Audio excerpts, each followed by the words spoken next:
What a note say, Dan? Cat dead. Details later.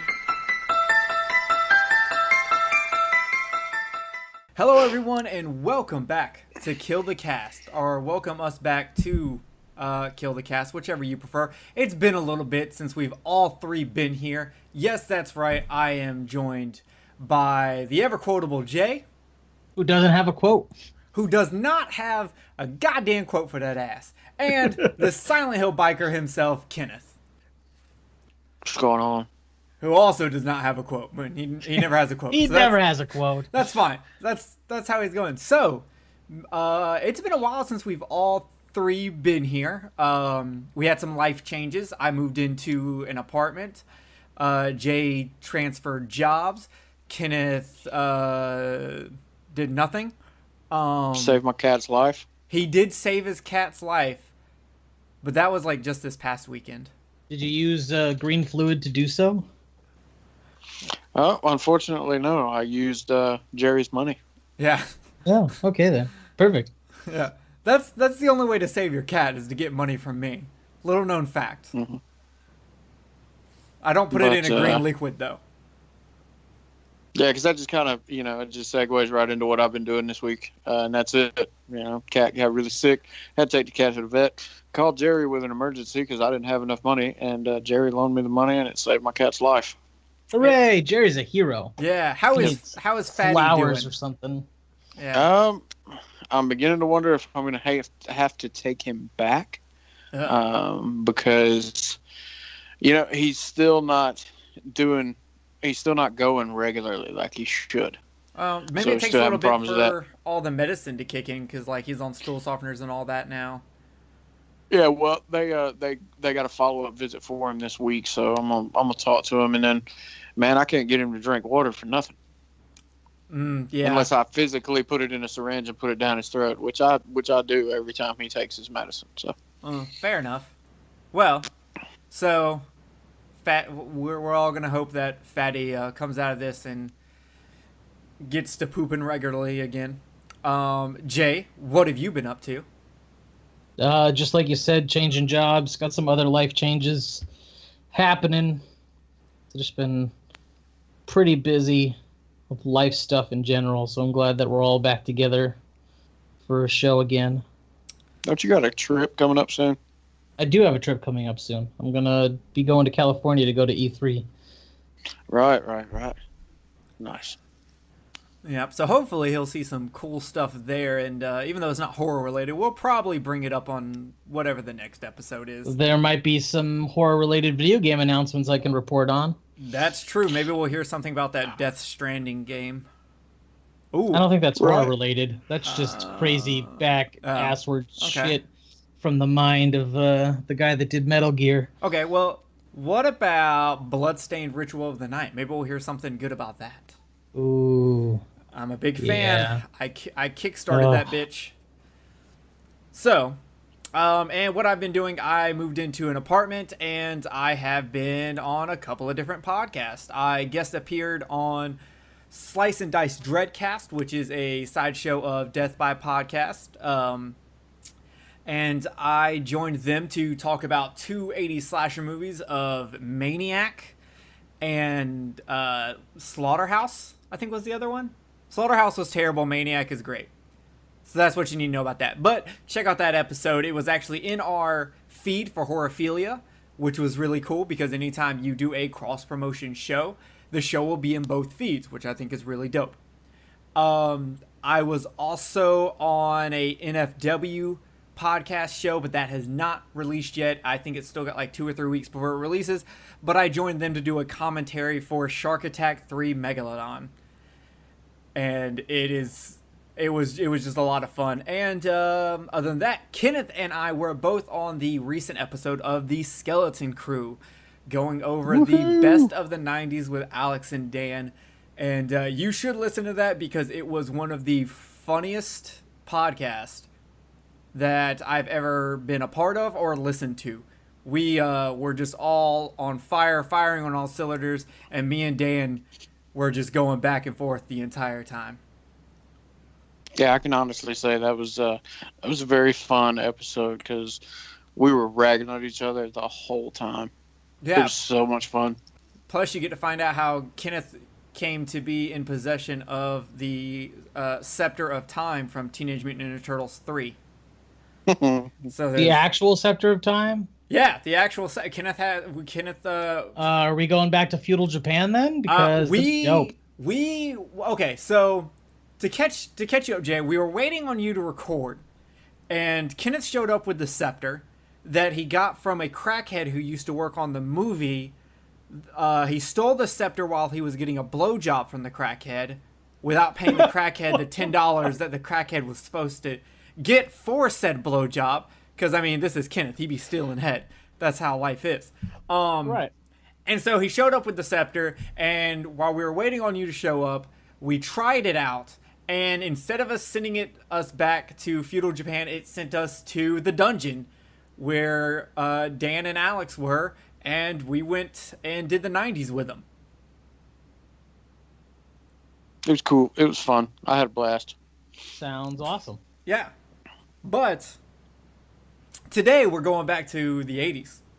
We're going back to 1985 to touch on a classic of the genre and a classic from the category of films that are inspired by H.P. Lovecraft. We are doing Re-Animator, directed by Stuart Gordon. And this was actually picked by Jay. We told Jay, since you're finally coming back to record with us, even though, I mean, it's only been like a month, but still, Right. you picked the movie, and he picked Re-Animator. So that's what we're about to get into. So, without further ado, Re-fucking-Animator. We have the characters we have are Herbert West, which is played by Jeffrey Combs, because he's the only one that matters. Dan Kane. I love Jeffrey Combs. Oh, dude, between this and The Frighteners, he's so good. I wish he apparently was in Gotham at some point, but I didn't recognize him because he really didn't play like a big character.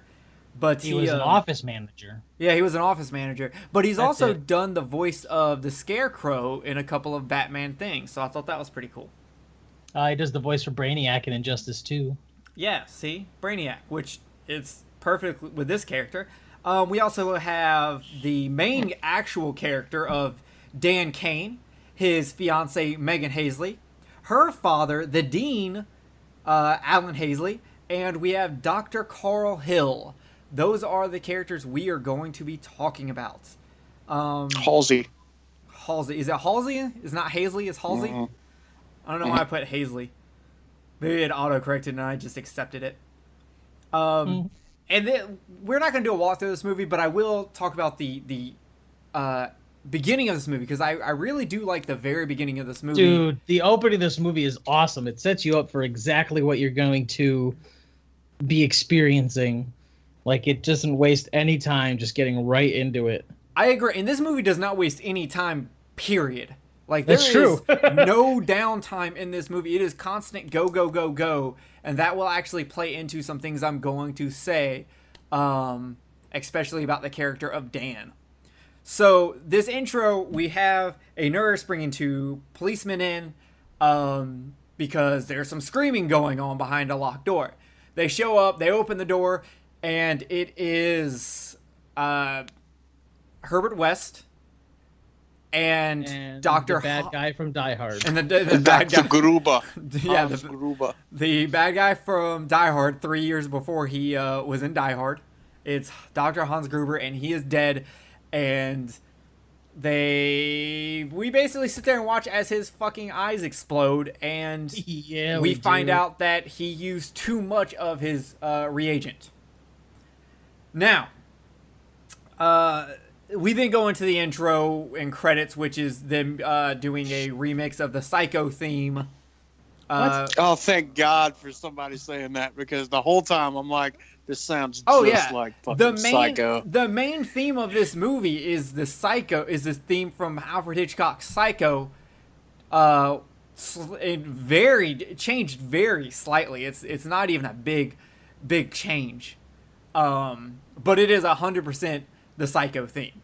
Like it's even I didn't put that together. Yeah, even the composer was like, yeah, it's a Psycho theme, 100%. Yeah, I mean, just straight up. I'm watching in the opening with all the animated brain and all the rest of that, and I'm just like, okie dokie. When is this going to turn into black and white and chick get killed in the shower? I'm with you 100% there. And throughout the whole movie, when it would play, I would actually start thinking of that Busta Rhymes song that uses the Psycho theme, like just constantly. So that's how this movie starts, and it doesn't stop. Like this is a very, very fast paced movie. Everything happens within the span of like 2 or 3 days. It is just go go go go go.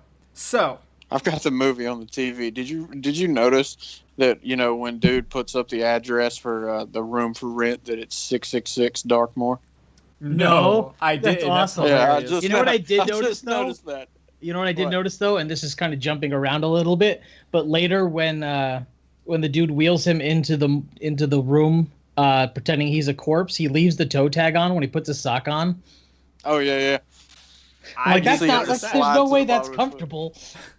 Hey, he was in a hurry. He's very concentrated on what he's doing, Jay. He true. doesn't have time for this shit. So that's true. We're gonna get into a breakdown real quick, and the first one's gonna be break it down. The characters and the acting and the development. Acting wise, I think everyone did a good job. I can't think of anyone that I thought their acting was lacking.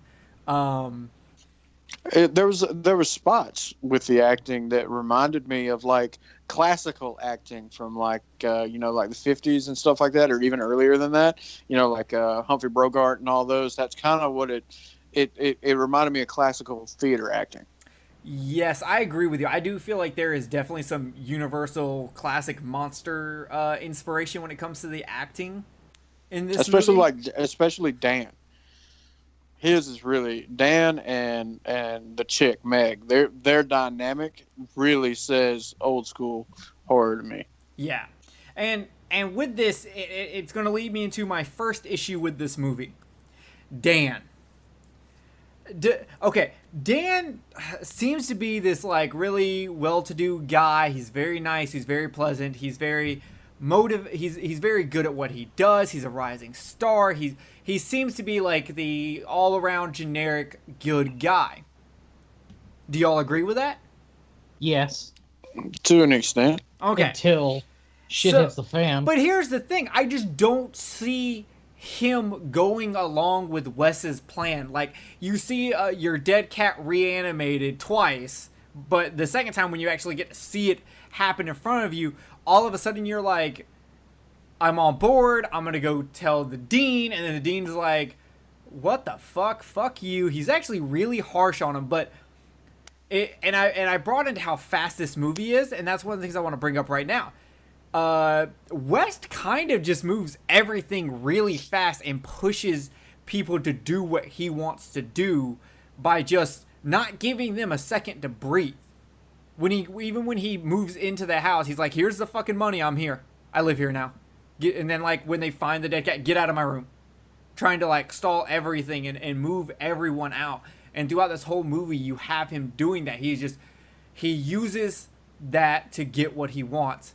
And that's kind of, I guess, what makes Dan do it. But I just feel like Dan shouldn't be that much of a pushover to do it. I just don't feel like Dan is the kind of guy that would go along with this plan and start committing crimes and fucking with dead bodies. Like, he's got a great scholarship. He's got a fiance. I think you just got a problem with motherfuckers named Dan.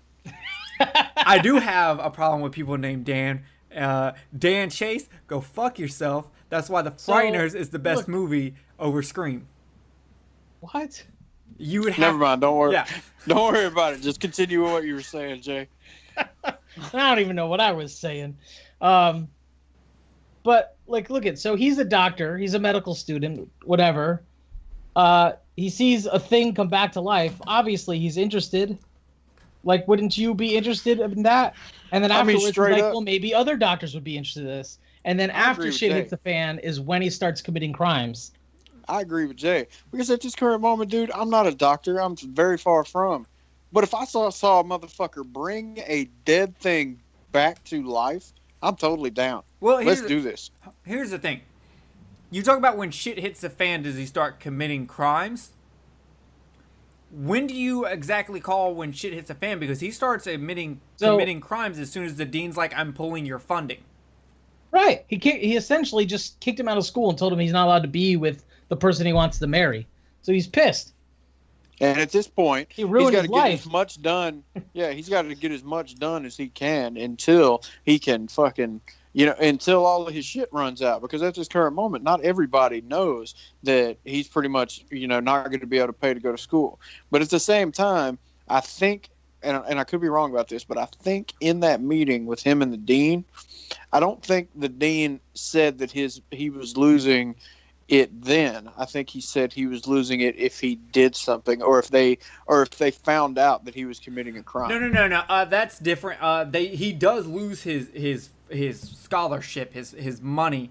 They do 100% say, hey, yeah, that's gone. But then he goes, if I find out that any of the school's stuff was used in said experiments, then I'm gonna bring legal action to it. Now, right. So I can kind of see your point here. So basically, he at this point he's lost his funding for school. He might lose his fiance, and he just sees his only way of redeeming himself, of becoming something better, is to jump in Wes's boat and bring back people from the dead to get famous off that. Yeah. I mean, that's the only thing I can think of why he ran straight into it, fucking, balls to the wall. Yeah. And I probably would have done the same thing were I in his situation. Yeah, well, that's why I bring these up to you, my issues, because I do have other issues in this movie. I got some big issues with this movie, actually. But I bring them up to y'all because maybe y'all have got a good explanation. And with that one, I think you do, so I will give it to you and go, okay, I get why Dan did what he did. Not Dan Chase. Yeah. Dan Chase is a bitch. Moving on. All right. Well, do y'all have anything else to say about the characters or their development or anything like that? I honestly, personally think that every character was straightforward. I mean, you've got West, who, he's obviously the mad scientist, quote unquote. And then you've got Dan, who is the up and comer, the guy that has got his whole life ahead of him, and then he fucking makes one piss poor decision and bam, it's gone. But he also seems like he's the type that came from. He's an upstanding guy, but he seems like the guy that came from the middle of Nebraska or something. He's like Superman without the superpowers. You know what I'm saying? That type of personality. That's what he seems like to me. You know what I'm saying? And then, Meg, she's pretty... Everybody to me in this movie is pretty straightforward. And I think that's what makes this movie move along so well. You don't really need a whole lot of... you don't really need a whole lot of in-depth development because everybody's got their own spot of what they're doing. You got Dr. Hill, who's the fucking narcissistic asshole. You've got the dean, who's the conservative, doesn't want his daughter to get all fucking, however you want to put it. And then you've got Meg, who, is just she's the beautiful, reoccurring set of tits in this movie. There's a lot of tits in this movie. Yeah, but old there's ones, young ones, dead ones, live ones, chopped up ones. I thought Jay was about to go into that fucking scene about the what movie is that from when the dude's talking about all the pussy they have? I don't know. From Dusk Till Dawn at the Titty Twister. Oh, that's a good movie. Cheech Marin. Yeah, that's what Jay just reminded me of. Right. Okay. Jay, do you have anything to add on for characters? No, that's pretty much exactly correct. All right, story, pacing, and atmosphere. All that's pretty good. The atmosphere in this movie is almost all 100% character based because there's not a lot going on with the actual like set pieces because everything. I disagree. Well, hold up. Let me see if you disagree after I say this.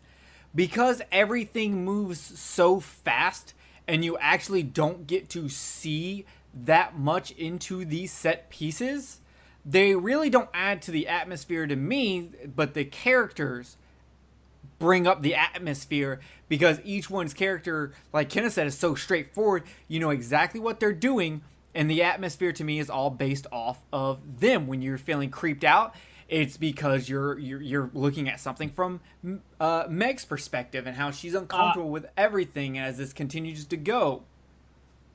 I would agree, with the exception of the basement. There's two scenes in the basement. Will you just shut up and let me finish? The basement, the morgue room, and the room that they're in the when the doctor has his own head and he's cutting people up. I just feel like we're in the basement for 2 scenes. We barely see anything.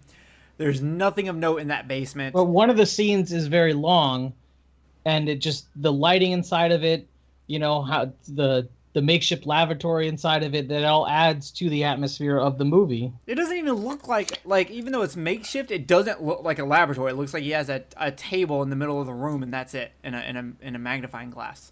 Well, that's your opinion. I disagree. Kenneth, where are you at on this? Jay seems like he's right behind me on what he's thinking. Now, if you watch this movie and you watch it very well, most of the time when we watch horror movies, everything is dark.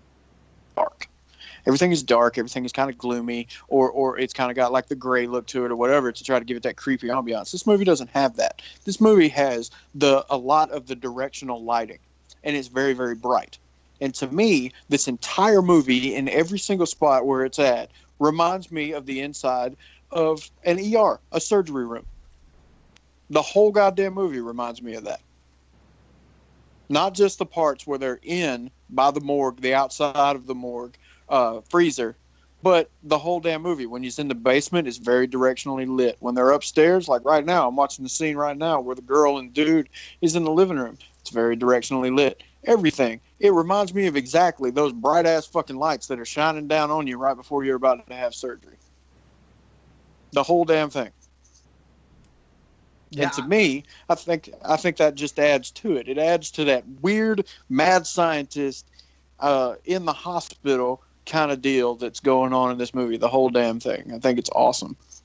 Yeah, I'm not with you on that. I just feel like none of the set pieces stand out at all. Everything is very generic. Everything is it's just there so that the characters can be there to further their own story, but the set doesn't ever make me go, oh wow, look at that, or anything like that.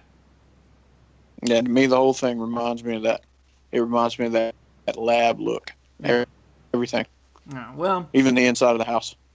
I'm not like with when you go on into that. Jeffrey Combs' room. Like when you go into his room, it's the same thing. When you go in there, you look at it. It looks very lab-like. You know, he doesn't have anything on the walls. It's all sitting down, and you see the beakers and all the rest of that. And there's a refrigerator with a dead cat in it. He also just moved in there a day ago. You guys don't have dead cats in your fridge? Typically, I've got no. a dead mouse. I've got a dead rat and a dead turtle in my freezer. Wait. No joke. I'm being dead serious. Why? Well, Sheldon died and he never got buried. We just stuck him in the freezer. And then the same thing with the turtle. We just stuck him in the freezer. Okay. That's one of my favorite lines in the movie, by the way, now that we're talking about that. When he says, this should have been my quote for the opening. When he says, was I supposed to leave you a note? Sorry, Dan, dead cat, explain later. Yeah, I was gonna bring up that scene. Cracks me up. Yeah, that's actually when we get to best scene, worst scene. That's my favorite scene of the movie. I think it just encapsulates the Wes character, how he is, because he's very upfront, he's very dickish, he really only gives a shit about himself, and I think that line does it pretty good. He just doesn't see it as who leaves a note for this? I was just gonna tell you when I saw you. So it's half. Well, this is something you tell that person in person, but at the same time, it's Wes going, well, when I saw you, I would have told you, but I'm not gonna call you or anything like that. I think it's very telling of the Wes character. Pacing of this movie is great. It moves along fast. There's no downtime. I feel like the pacing of this movie is great, and it very much matches the Psycho theme as it goes throughout the entire movie. And the story is okay. The story is good. Tons That's another thing that I found. The story was just straightforward. It's I was about to say the same thing. It is 100% straight to the point. It is, Yeah, and it's my biggest issue with the movie because it doesn't make any fucking sense. None of this movie makes sense. This is a movie you watch and you just enjoy the ride, because as soon as you start like actually paying attention, there are so many problems, and a lot of it comes from they don't really explain to you the mythos of anything in this movie because there's no time for it. You just kind of have to accept it. But with saying that, I've got so many questions on how the fuck does this happen? How does this work? It doesn't make any sense. Let's see if I can answer them. I was going to get into it. I'm going to get into it after we go through all the categories. Okay. Because I feel like that's going to be the big chunk of our discussion. So special effects, kills, gore are fantastic in this movie. And my favorite thing is actually the reagent liquid, which is glow stick liquid. Really? I did not know that. That's interesting. And I read that they said that this is the first time glow sticks were used in a movie. And I'm like, but it's 1985. Weren't glow sticks around in the 70s, and no one used them in a movie? They weren't used in a porno to put inside someone or anything? Doesn't make any sense. They were used in an action movie. I know a guy one time that got drunk and drank some of it, and then his piss glowed. What? Did he die? No, he didn't die. No, shit you not. Jay, did you not watch the movie?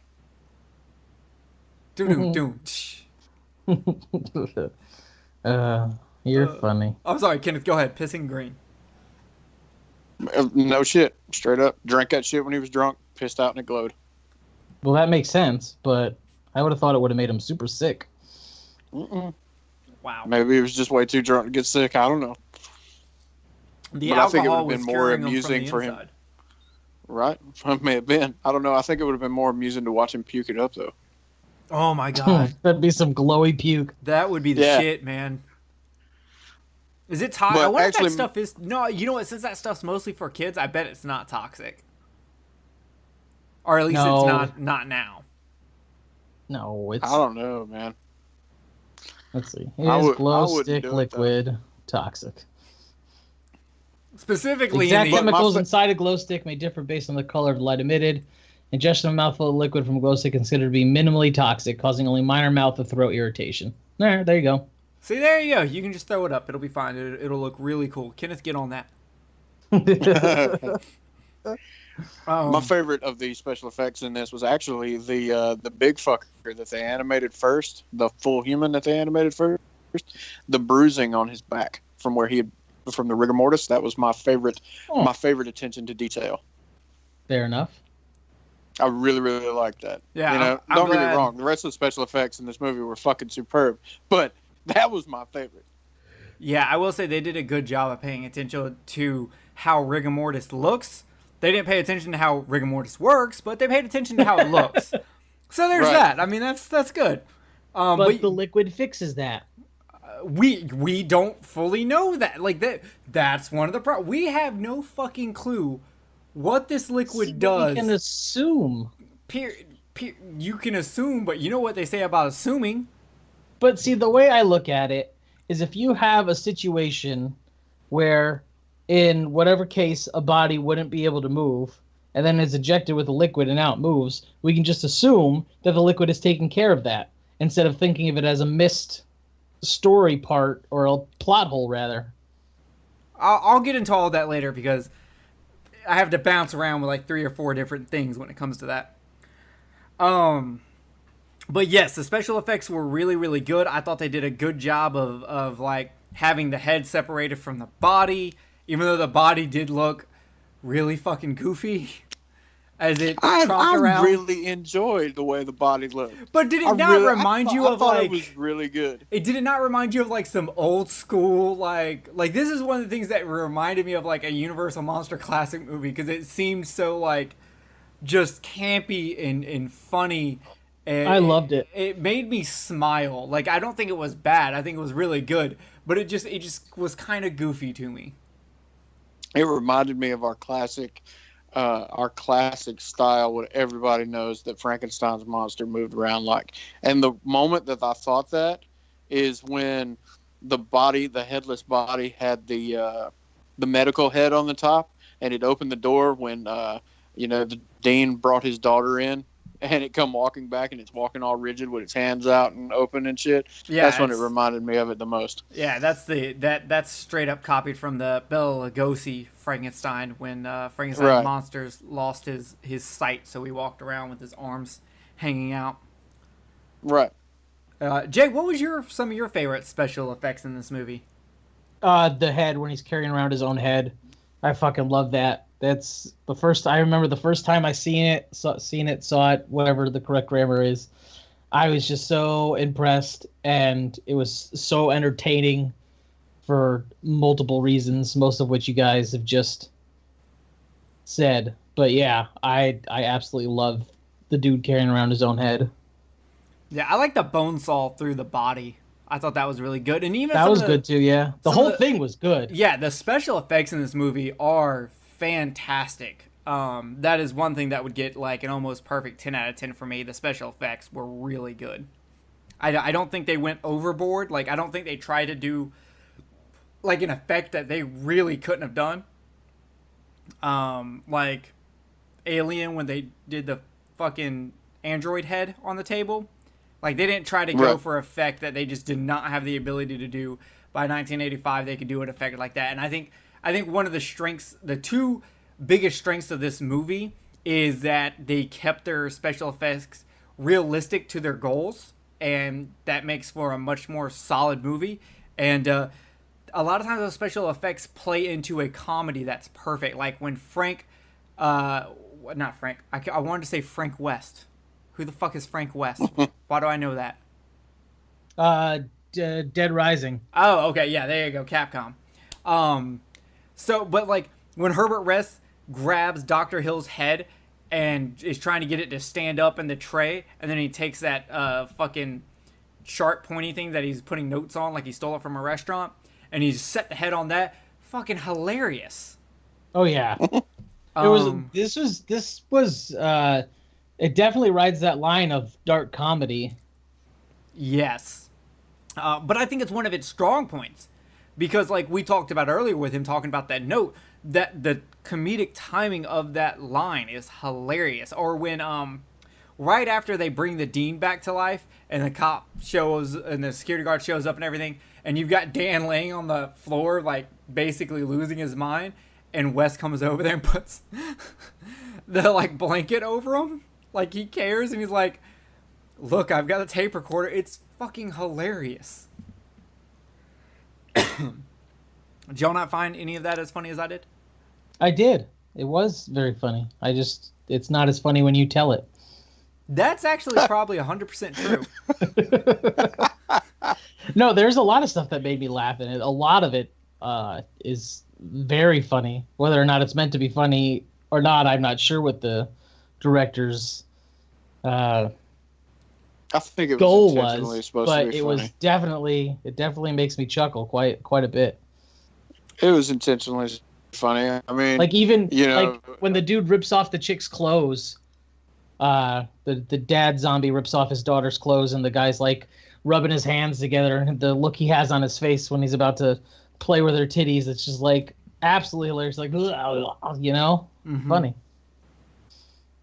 All right, so. But I think it was perfect with riding the line, like you said, because it wasn't too slapstick, but it's the same. It was kind of like the first Return of the Living Dead, where it was perfectly in the middle. Right. Yes, that is a good comparison. Where it was like, it knew what it was. It knew what it was supposed to do. You know what I'm saying? It knew that it was supposed to be funny, but it wasn't so over the top funny that it made it ridiculous. Yeah, it's not like Dead Alive. Dead Alive goes over that line and makes it a bit more ridiculous. I love Dead Alive. Yeah. We ought to do that one at some point. Yeah, we put out a Blu-ray. Scream Factory needs to do that at some point. Yeah, the Blu-ray for that is ridiculous. Like, a lot of people sell it for $100. I saw it for $55 the other day, and I almost bought it. But I was like, you know what? I'm just gonna keep holding out for a reissue. Hopefully someone puts I it bought out. the DVD for $20 off of one of the buy-sell trade groups, so I'm happy with that. As long as I can watch it. True. So the scare, horror, and disturbing of this movie, I actually think the movie is pretty creepy, especially and really disturbing if you put yourself in the place of Megan. She gets it worse than everybody in this movie. Yeah, you're right. She didn't want nothing to do with any of this, and her dad ends up dead. She ends up dead.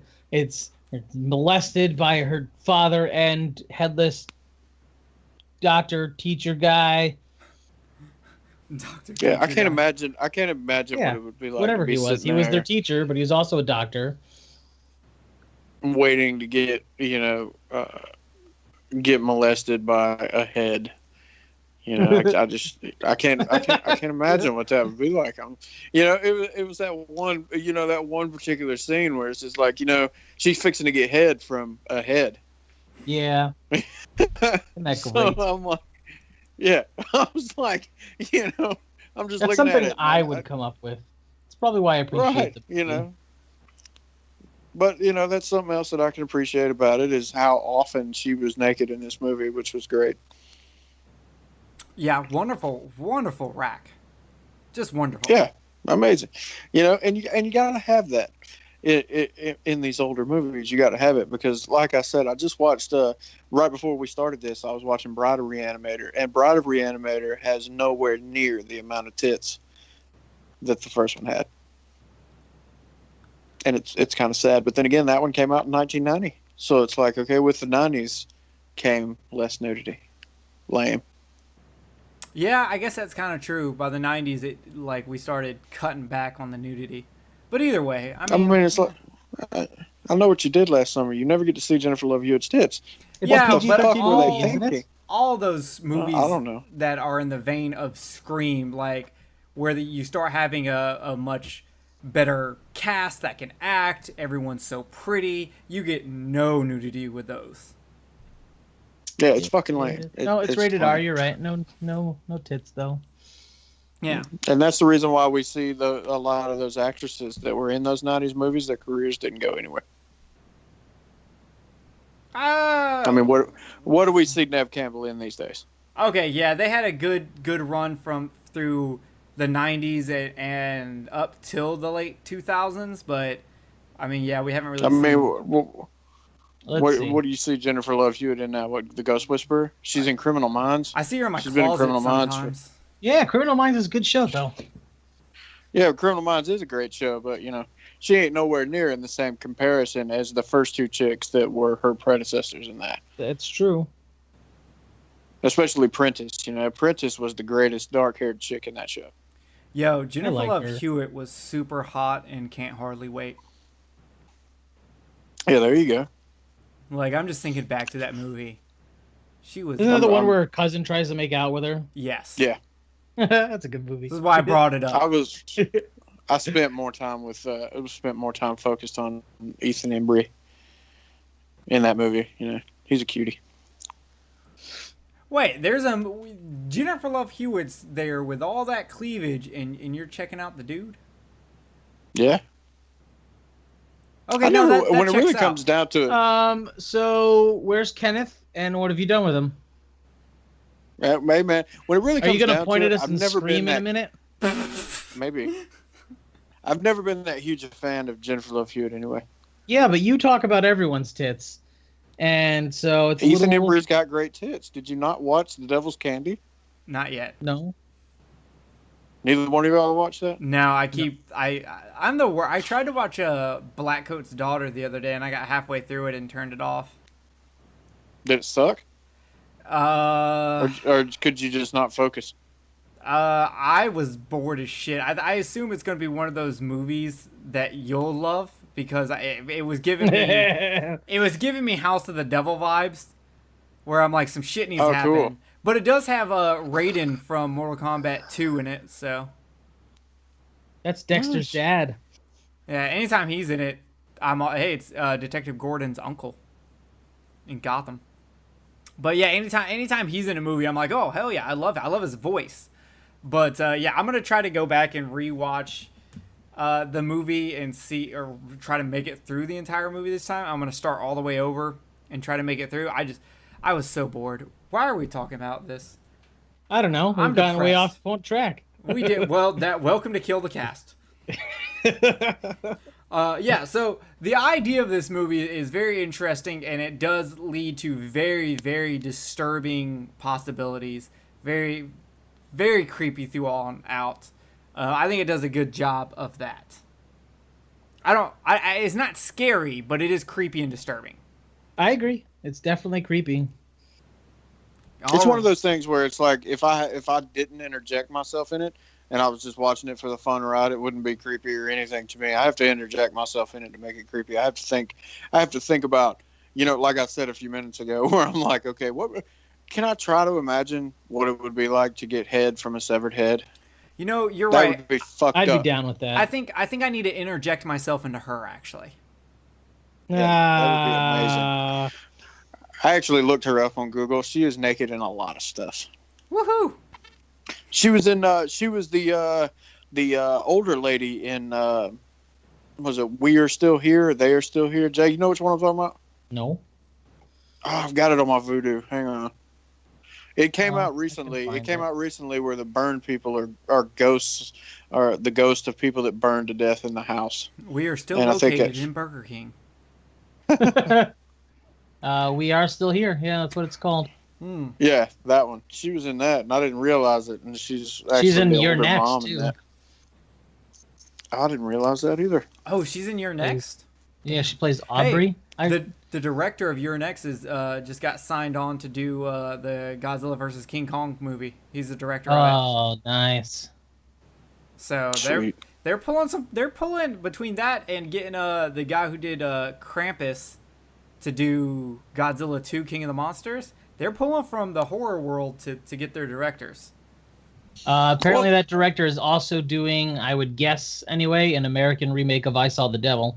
Oh yeah, the guy who's doing Godzilla vs. King Kong, who directed Your Next. I saw that on there and I was like, I don't have high hopes for it just because How if bad you look Old Boy sucked. Yeah, that's what I was gonna go with. How bad Old Boy sucked. It just now I Saw the Devil might translate a lot better than Old Boy because Old Boy does have a lot of specifically Korean elements to it, which I don't think I Saw the Devil has. I think I Saw the Devil could actually be done in American.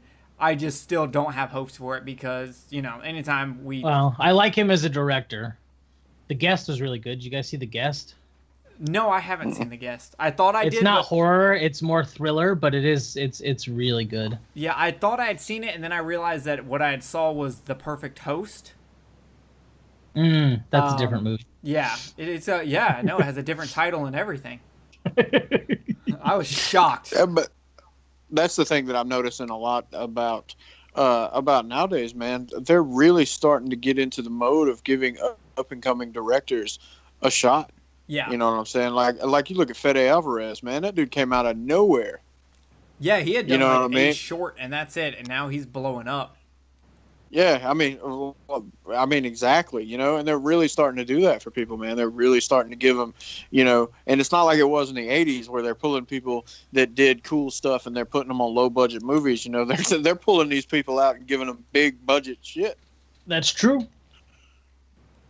And so, I think that does. I think that really, really shows an expansion of the way that movies can be done nowadays. I agree. You know what's funny?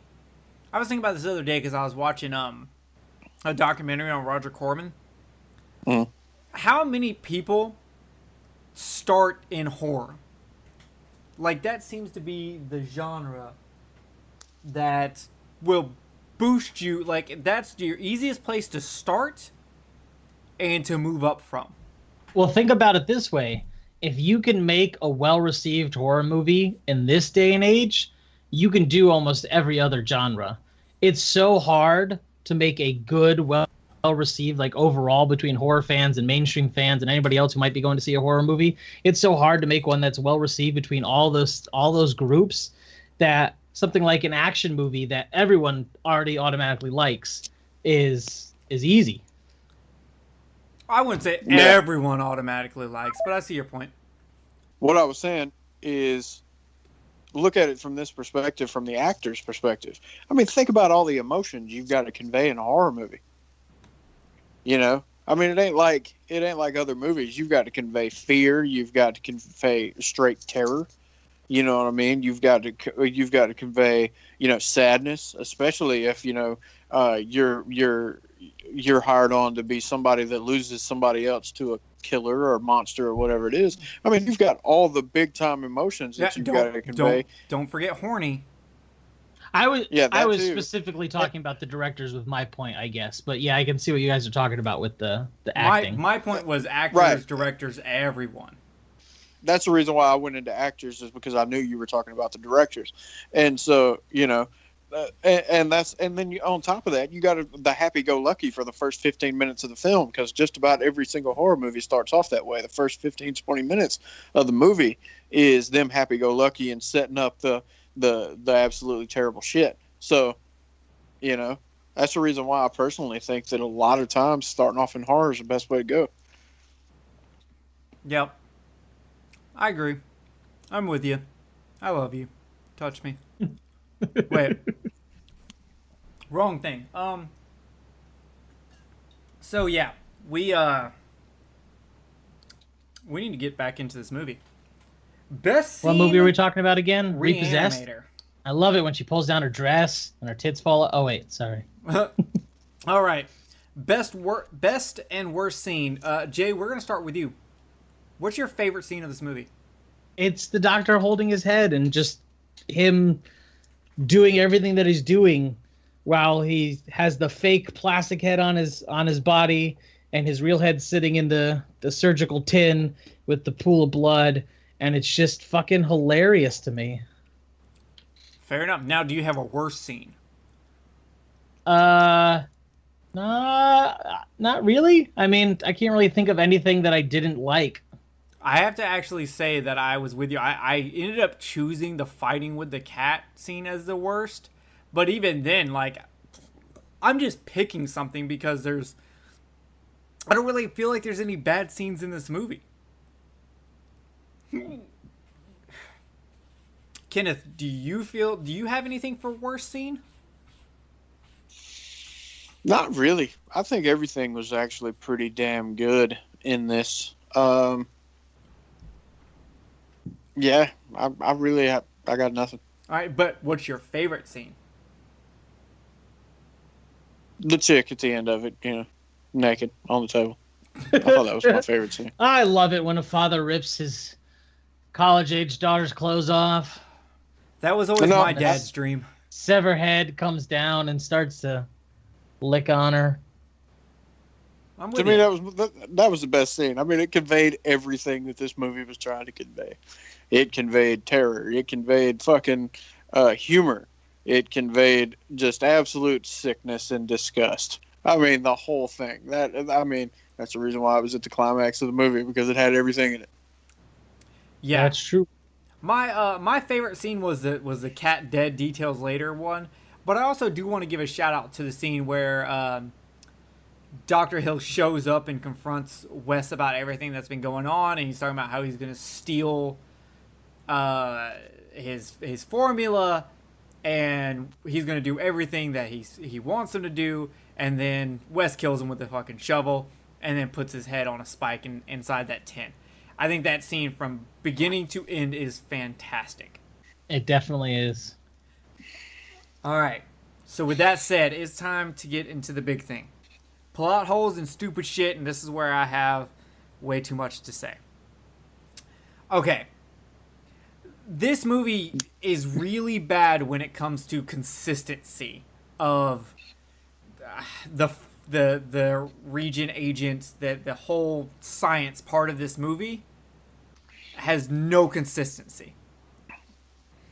Like, you go from the beginning of the movie where Hans Gruber dies and Wes goes, "Oh, I used too much," to later in the movie giving the guy 15 cc's going, "Oh, well, I need to give him more because we don't know how much a human subject needs. Well, you kind of do. You know how much not to put into him, and then you add another 20 cc's to him, so 35 cc's seems to be okay.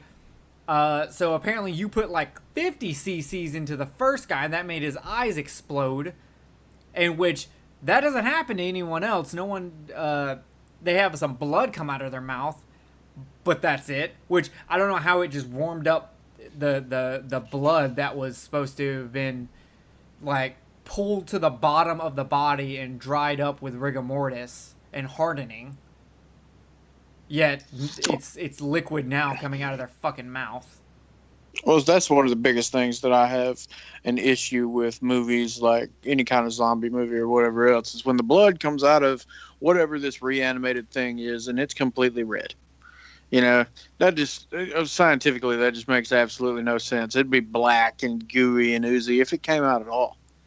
Exactly.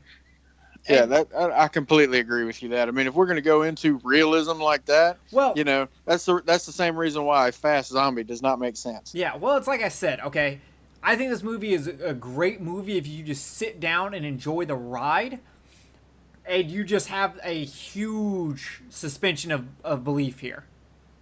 Yeah, like one of the biggest things that I got going into what you were talking about, one of the biggest things that I got is through the entire first half of the movie, we never see somebody come back to life or be reanimated with any kind of coherent thought. It's always some kind of craziness, you know, whether it be because he gave too much or whatever it is. But the moment that he brings back Hill's head, he's completely in thought and can fucking communicate. It's probably because of how his personality to begin with. He's so driven and already a little crazy that it probably just worked very well, and he was able to take control over the crazy brain that everybody else already gets. That makes absolutely no fucking sense. Yes, it does. No, it Haven't doesn't. you ever brought somebody back to life? His personality was so shitty strong gray during toupee. his life that when he came back to life, his personality just shone through. The personality of the dean, well, you know, he was a conservative and he was kind of bland, so he came back just insane, like every single other fucking corpse in this movie, except for this one guy who has a lot of personality. It could also been how he died, too. I don't know. Oh, yeah, let's get into that. There's things. We reanimate parts. He reanimates the head, which is doing breathing fucking noises, which makes absolutely no fucking sense. Is talking, which, I'm sorry, I'm pretty sure if you're decapitated, your vocal cords are not going to be able to make any noise because they're fucking severed. That's actually in my notes, that very thing. Yeah. Is in my notes, where I said the vocal cords. And then on top of that, where the fuck is the air that he's talking with? Yeah, because he has no vocal cords. He goes, bastard. Right. Even down to the point where you see bubbles from where he's breathing coming up through the blood. And I'm like, without lungs, you cannot breathe. Yeah, and here's the other thing. What the fuck is with adding more blood to the pan? Like the blood is doing anything. Like his veins are sucking up the blood and sending it to his brain, even though he can't suck up any fucking oxygen because there's no lungs attached. But we'll add blood to it because you can, I guess the veins are breaking down the blood into some weird combination that somehow provides oxygen to the brain. That's the only thing that I could come up with of why that made any sense, is because that blood that he was pouring in there was getting oxygen to the brain some kind of which way. But then that would change. What's the point of the fucking breathing other than just to be talking? And then on top of that, when it really comes down to it, unless you consciously think about sucking in air when you're using your lungs, when you're breathing normally without thinking about it, you're not actually sucking in air. Your body's pushing air out, and then air automatically rushes back into that empty space. Yeah, like there's so many. I have so many examples. Why does the big zombie? I don't know if he's technically a zombie, but the big zombie they bring back in the morgue for the first time. They can kill him with a bone saw through the heart, but like I don't fully like the cat. I guess died in a similar way, but they can still be brought back. So even if that heart was gone, he could still bring that dude back because he brought a head back, right?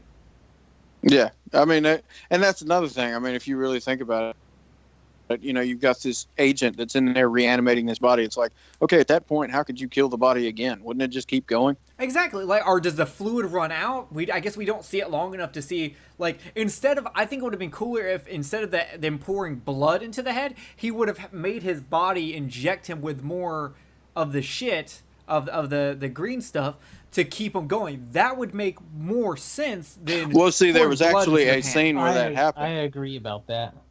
There was actually a scene where that happened, where when he went back to his office, you know, right before he had this weird fucking telepathic link with the dean. I will actually get into that. I found an answer for that. Okay, cool, because I really want one. But right before that, where he just goes into the office, you actually see the body give him another injection. And, you know, that's the reason why I say the second movie answers some questions. Okay, so let me get into the whole telepathic thing. Because, yes, there's no way he is able to control his body at all. Like, there's no sensory organs attached. There's no nervous system. There's nothing. And he can't talk to it to tell it because it doesn't have fucking ears. And technically, he couldn't do any telepathy. I guess he could be using, like, when you move, like, or bend a spoon or move an object, he's doing that to the body. But that doesn't make any sense, especially since with all the other corpses, he has to lobotomize them. And when he does that, then they start listening to him. But even that really doesn't make any fucking sense. But I actually looked into it, and in early drafts of the script, for some reason, Dr. Hill was doing experiments in mind control and had actually succeeded. And you see it in the end of the movie where he's actually able to control all the other zombies, and when he tells Herbert West, you will do what I say. Those are elements left over from the original script. So right, which seems like that they cut the movie and cut out key shit to leave stuff that doesn't make sense. They never that never made it to the final script. It was in the first draft script. It didn't make it to the final script. So they never actually filmed anything that was going about that, but for some reason forgot to take out those few elements, which, okay, that happens. If you look at, like, Godzilla versus the Sea Monster, that movie was originally written to be a King Kong movie because Toho still had the rights to King Kong. And so that's why in that movie, Godzilla is awakened by electricity, shit like that, because even though they changed it to Godzilla, they didn't bother to change other elements to take out. And that's what we have here. They didn't bother to take those finished elements because they were like, well, the mind control was the only way he could be able to control all these zombies, but we took that out. Well, fuck it. Just leave it in. It'll be fine. At that point, a head's already tried to eat out a woman. No one's going to pay attention to this.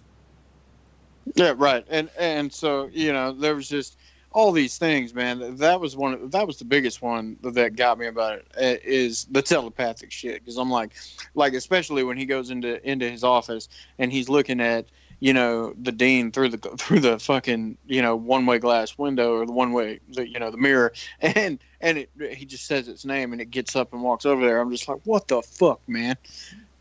Yeah, like, and then the phantom fucking limb, phantom body shit. That's the only thing I can think of. And why is every other person and cat that gets brought back to life like birth is pain?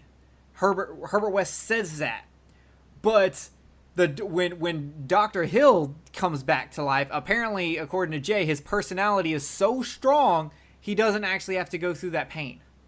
No, I'm just saying, his mind is more prepared for dying and coming back to life than everyone else's. What's your basis on that, though? That is literally using, like, the same logic of the body can control the head can control the body, because I don't got a reasoning for that one. Like, but I just don't understand. Like, Kenneth, are you with him on the personality thing? No. Do you at least understand what I'm trying to say? I think you're trying to use shitty Hollywood logic, Hollywood movie logic. No.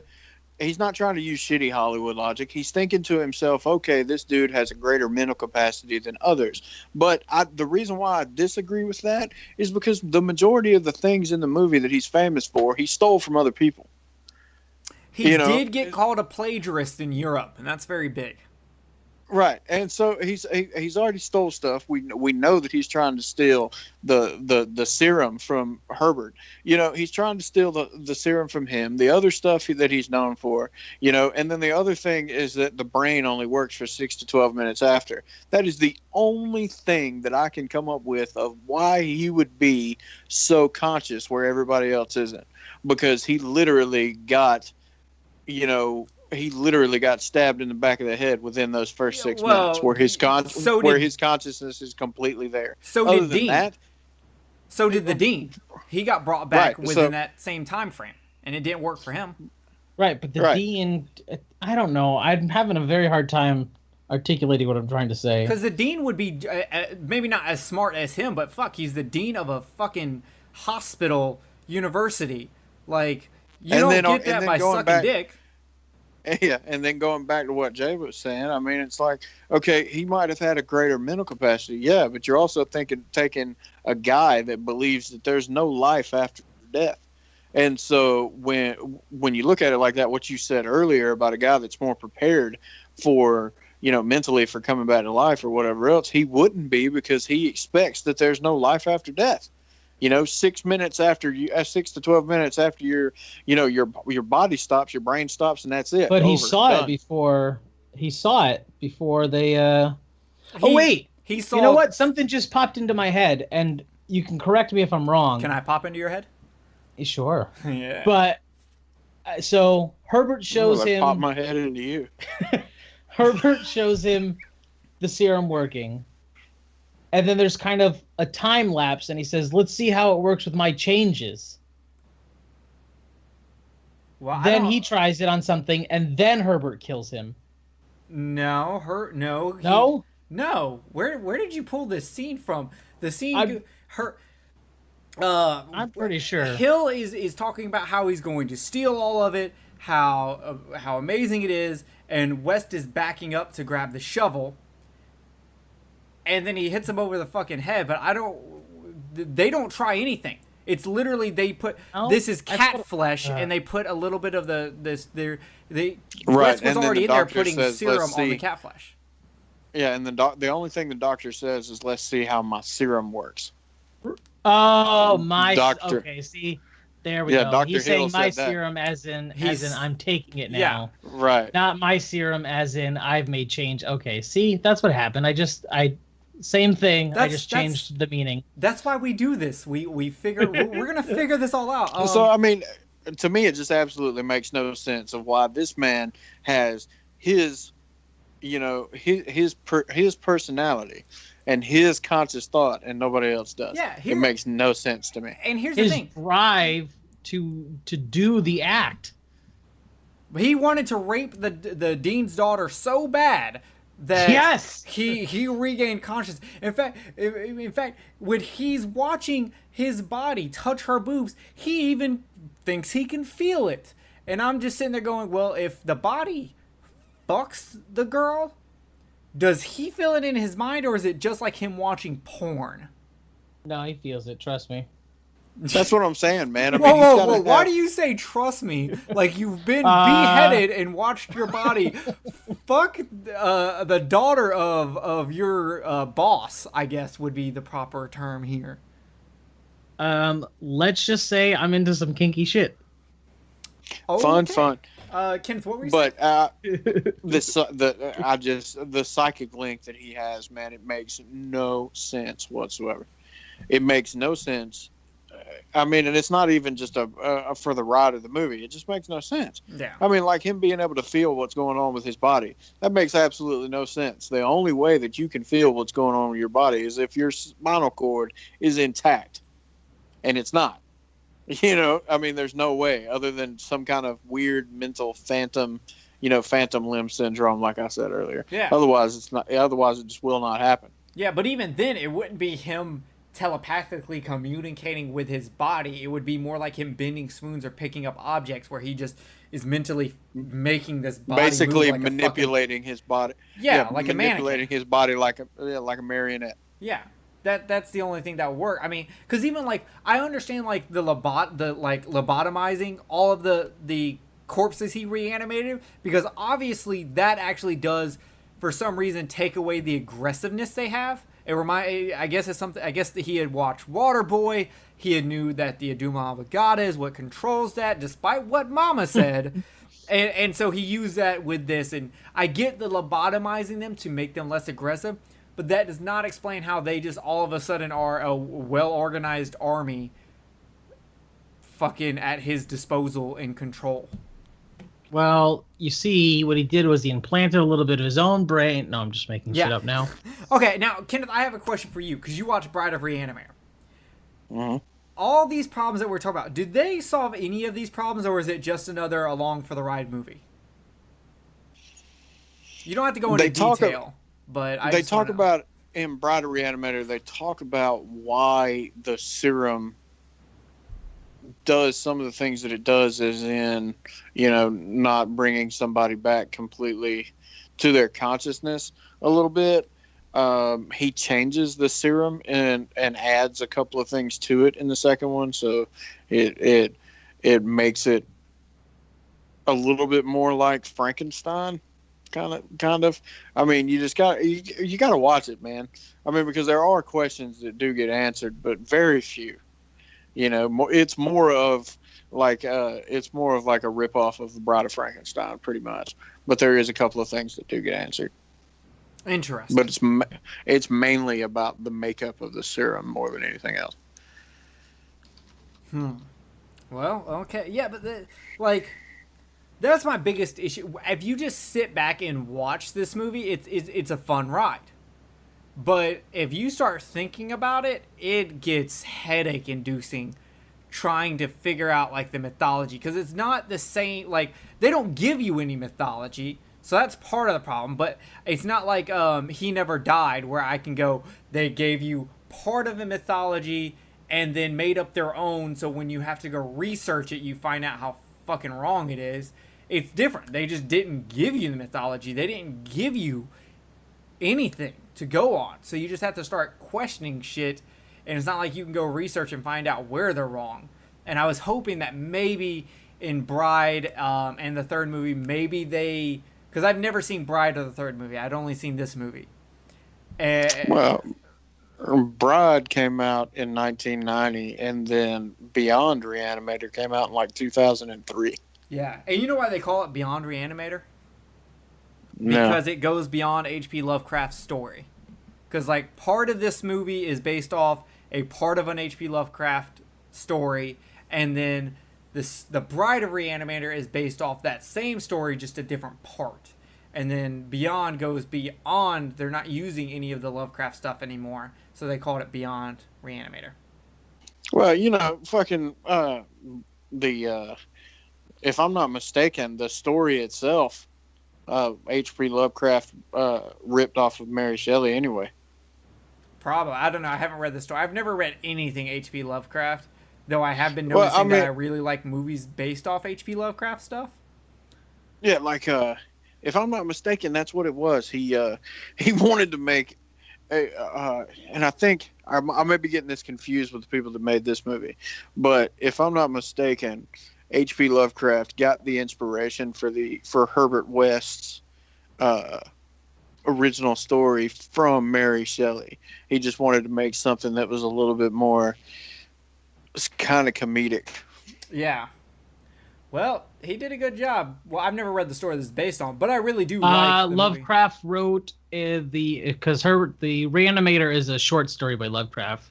Right. And he wrote it as a parody of Mary Shelley's Frankenstein. Right. Okay, that makes sense. I mean, it's a fun movie.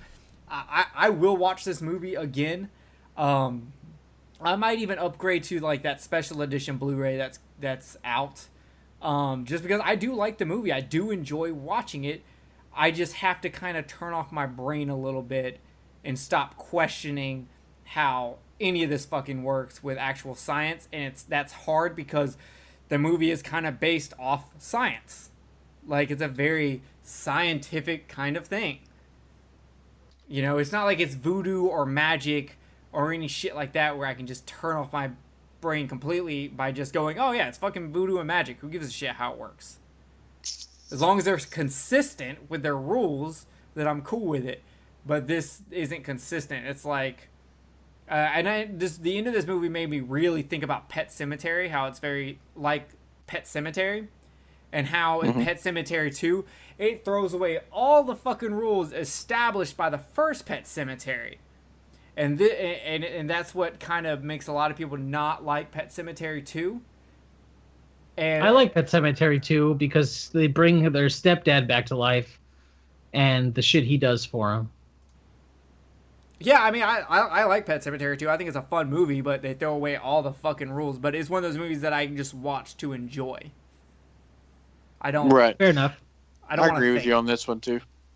Yeah, I'm probably going to end up getting that Vestron release that's coming out for this. Wait, no, it's not Vestron.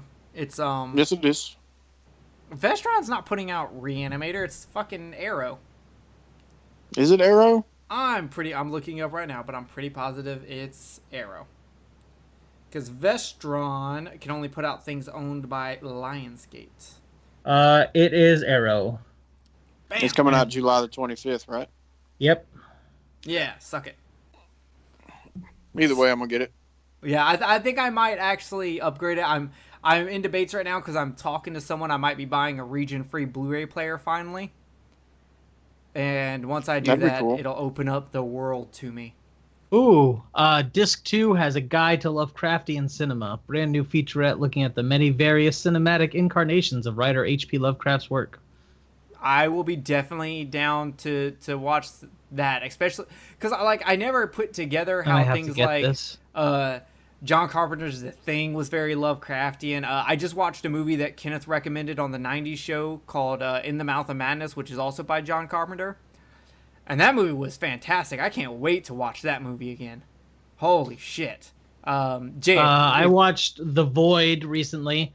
That was very Lovecraftian, and it was fantastic. I want to watch Probably it. one of the best movies I've watched in a very, very long time. The Blu-ray. Did you buy The Void? What? Did you buy The Void? No, I can't find it for purchase. It's no, you can buy the Blu-ray. It's on diabolicdvd.com. The only bad part is it's almost $30 for the Blu-ray. Well, to be fair, it was a Kickstarter project, so that kind of makes sense. I know, but man, if I'm putting 30, like, I have the box set for the House movies, the Region B one. That's all House 1, 2, 3, and 4, and that was only $45, and I get 4 movies, even though only. Where did you find that for $45? I bought it off Amazon.uk. I bought it off UK Amazon. I had that pre-ordered, and you told me not to buy it. Well, yes, because at the time we didn't know. I didn't buy it until after it came out, and people were like, "Hey, House 3 and House 4 are not region locked. You can buy this set officially." Because at first it was saying House 1 and 2 are region A and B, and House 3 and 4 are region locked to region B. And then it came out, and people were like, "Nope, works in American players just fine." Arrow's done this a few times where they say it's region locked and it's not. And so now it's £84, and I don't know how much that is, but it's way more than I want to spend. Oh, dude, people are selling that motherfucker on eBay for like $100 and up. £84 would probably be right around $100.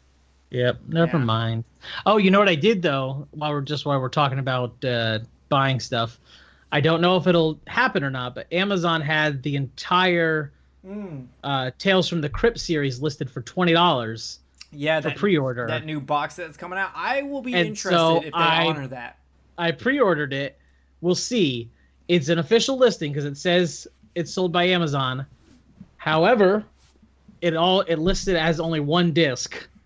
So no idea what's going on with that, but for $20 I'll take the gamble. Yeah, I think they're not gonna honor it, and I know they have their Amazon pre-order price guarantee, but it's like anyone who has any false advertising stipulation. It has the thing in there that says if it is a glitch, they do not have to honor it.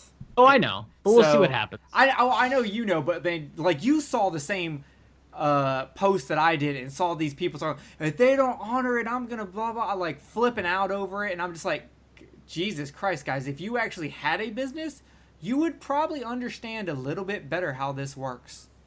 Yeah, seriously. Work some retail hours, damn.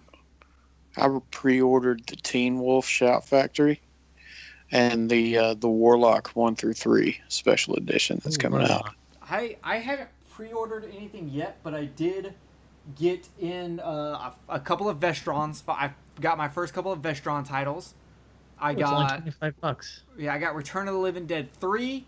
I got Chud 2 Bud the Chud, and I got The Gate because Best Buy had a sale on all 3 of those, so I picked them up. All right, guys, I'm just gonna interrupt the show right here. Slither Collector's Edition is up for pre-order on Amazon for $20.33. Ooh, and they Blu-ray just recorded. Will the be commentary. out July 25th. So that is one I will most likely be getting because I want to listen to the commentary track. I just want a copy of it.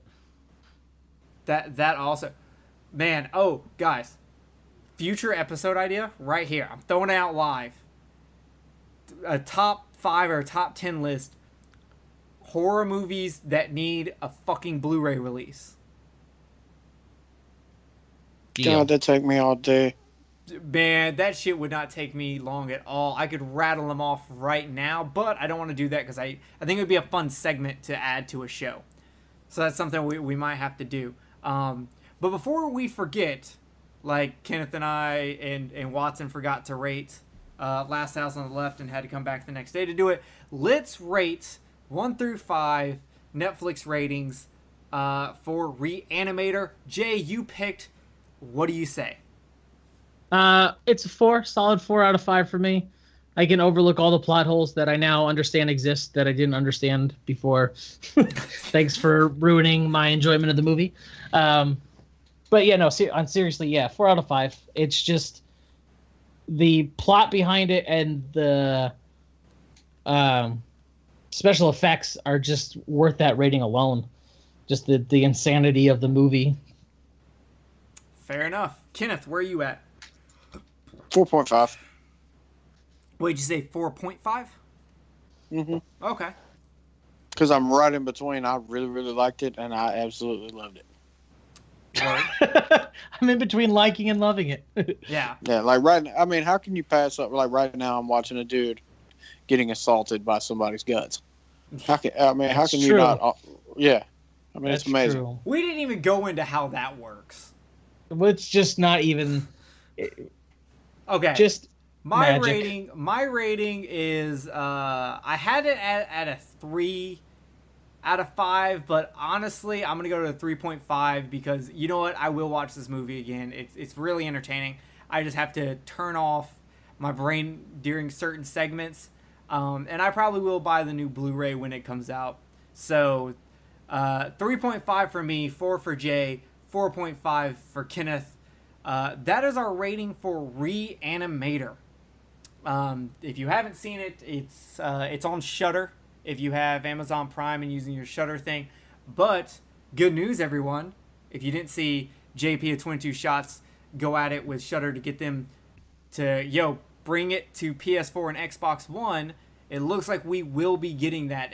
Shudder's already appeared on Xbox One, and I have not checked to see if it shows up on PS4.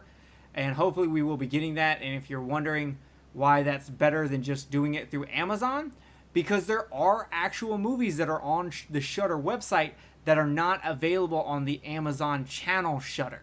And you can't log into the site with your Amazon login. And if you want, and an instance of this is the original Maniac is on Shudder's website to watch, but you can't watch it on Amazon Prime. Yeah, I went to watch it this morning, and I was just like, what the fuck? Yes. So it looks like we will be getting a Shudder app on PS4, and as soon as that happens, I will be canceling the channel on my Amazon and moving over to the full website. And if Shudder does this, this is who I want to support. They are the best streaming horror website, period. So if they can bring the app over to PS4 and Xbox One, I am all about it. On top of that, Jay and I do HorrorPack for Blu-rays. Well, I've done one, you've done one. Yeah. Did you not get this last month's? No, I told you I wasn't going to be able to do it. Oh, okay. I'm getting the next box also. Just because I think it's $25 worth of fun. I did a Facebook Live video for the group because I thought it would be fun. Yeah, you should have made a YouTube video. Jay, I was gonna say I think we should, if you continue to do it with me, I think I'm gonna let you do the YouTube videos and I'm gonna do a Facebook Live video in the group because that way we're covering both and it's promoting both. Fair enough. Anyway, I think you should buy that Warlock box set. Jay. I just pre-ordered it. Calm down. Yeah, you can't beat the price, man. $25. $25 for all three. Okay, if we all three get this, are we gonna we should do a podcast on all three movies? Yeah, we could do the Warlock trilogy. I'm down. Hopefully, it won't go as bad as the Evil Dead retrospective, where it never comes out. But may it rest in peace. Yeah, I will pre-order it tonight just so we can do that. Nice. So, speaking of future episodes of Kill the Cast, we do have a lot of good ideas, and we do have a couple of episodes pretty much planned out for what we're going to do next. We do got to wait for Jay to get back from E3 Cali and give him time to recuperate from that because obviously he can't watch movies while he's over there in E3. Not properly, at least. Why? Because I can watch one on the ride down and one on the ride back. It's only a 3-hour flight, so... Well, yeah, but you're going to be all thinking E3. You're not going to be fully in the head. Kenneth and I will do a show while you're at E3. And then when you get back from E3, we will do another big show. Like we've got Horror Coliseum coming up. We have one for that we're going to do that Kenneth actually came up with. That's going to be really cool. And that's going to be 90s thriller, which was the best, 7 versus Silence of the Lambs. Ooh. So that will be one coming up. Ooh. Yeah, that one's gonna be good. Now I'm thinking. We're also gonna do a Wet Dream on Elm Street. Wait, what? Yeah, what? I'm a little turned on now. Is this Edward Wet Penis Dream Hands? on Elm Street? Is that? No, a Wet Dream on Elm Street. If y'all don't have that movie, you should totally get it. It was hilarious. Wow. We also are going to do a best of the 2000s, much like our best of the 80s show. We're going to do one for the 2000s, and that'll be coming up soon. And Dracula 2000 better be number 1 on everyone's list. And Jay is now kicked off the show. We'll be doing auditions for our third host coming up. But we do have some cool ideas over the summer. At some point, we're going to do an anime double feature for you guys, which is going to be Wicked City and Perfect Blue. Woo! That's going to be a lot of fun. And sometime over the summer, we're going to do the 2006 movie Cannibal, which is the really disturbing film that I said I would never watch again, and Kenneth has convinced me to watch it again. Yay! Gross. And then we're gonna pick a horror survival game, and all 3 of us are gonna play it, and then we're gonna do a show on it. Where the fuck did that come from? Yeah, he's just making shit up now. I'm like at least mentioning shit I've said before. Yep, that is how I'm. That's a lot of fucking time to dedicate, man. Yeah, I can it depends on the game. I say if we're actually gonna do that, I would say Until Dawn on PS4 because everybody's ending is different and it's a short enough game. You can drop 8 to 10 hours in it, beat it in one sitting, and then we'd all have a different experience, and that would be an awesome show. But you'd all have to have a PS4 and a copy of the game. Well, I already have it, and I've already beat it once. There you go. I've got a PS4. I don't have the game, but I've seen it played. Game's hella cheap. Yes, we'll talk about that because that was out of left field. But yeah, that was a left field.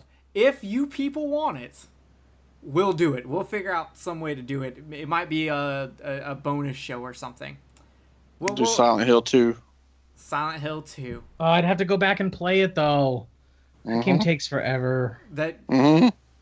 See, can I just watch someone else play it? Can I just watch Yes, Reese play you it? can do a Let's Play. I'll just watch Reese play it.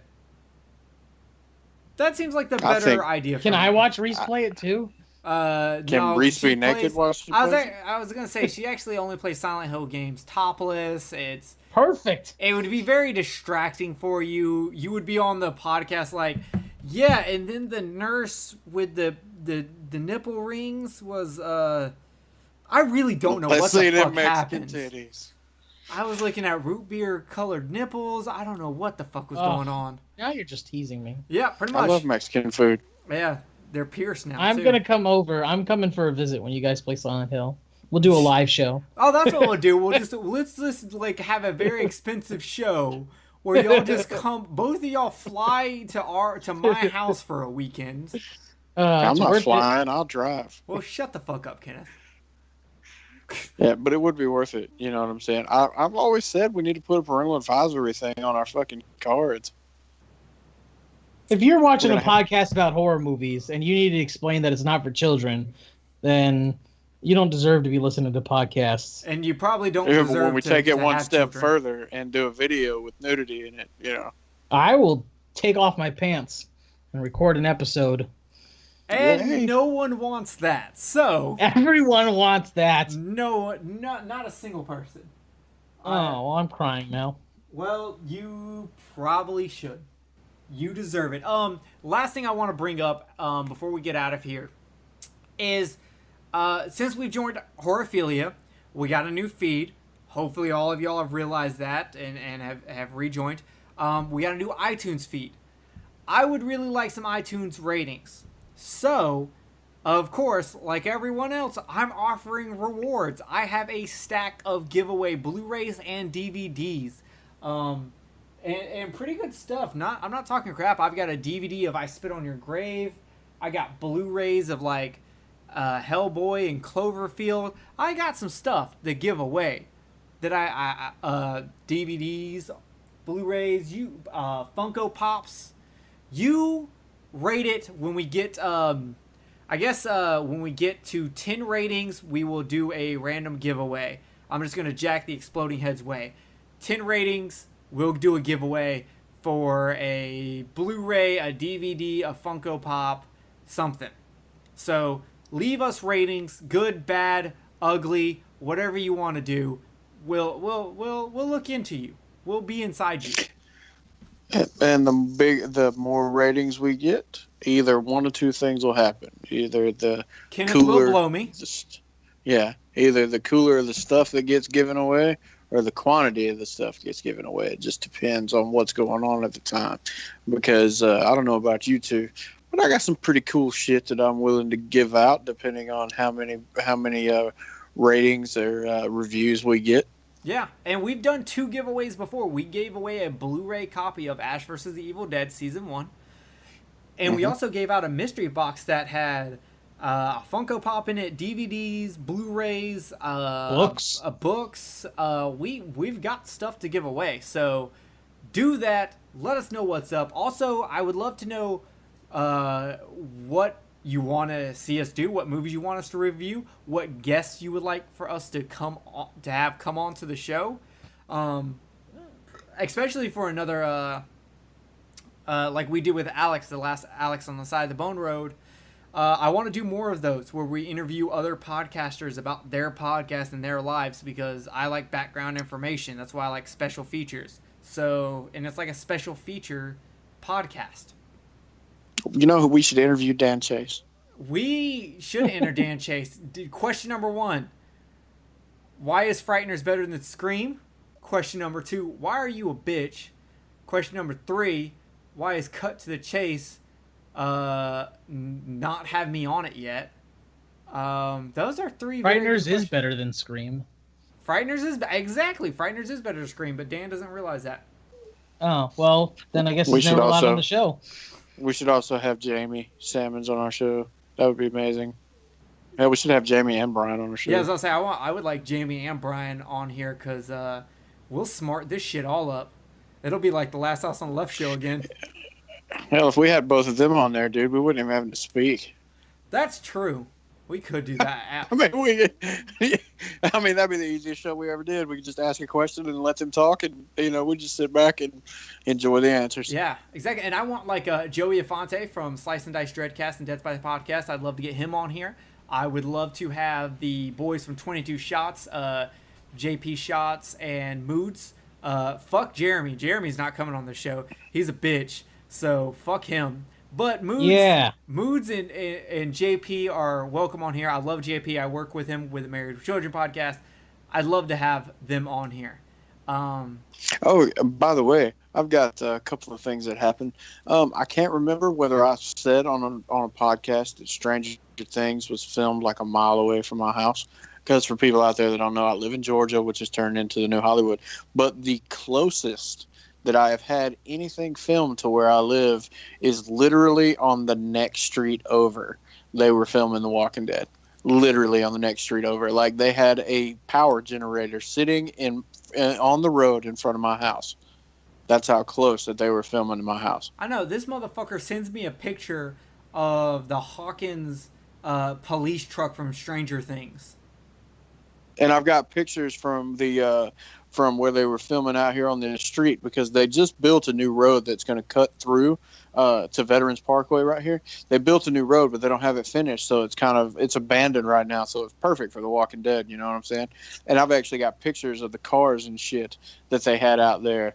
And I'm probably going to post them up on the Kill the Cast page in a minute. It looks just like it came out of it.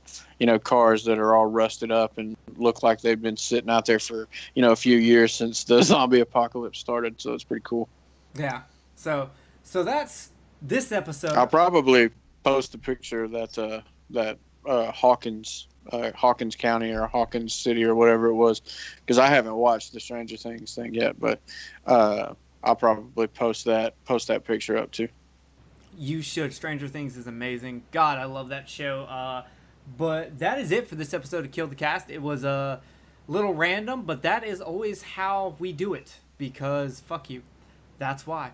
So you can find us in all the usual places. We are on Horrorphilia.com. Shout out to Jason Lloyd for having us. You can find us on Facebook. You can find us in the Facebook group. You can find us on YouTube. Type in Kill the Cast anywhere, and you will find us. So that's the good news. The bad news is that this show is over. It's done with.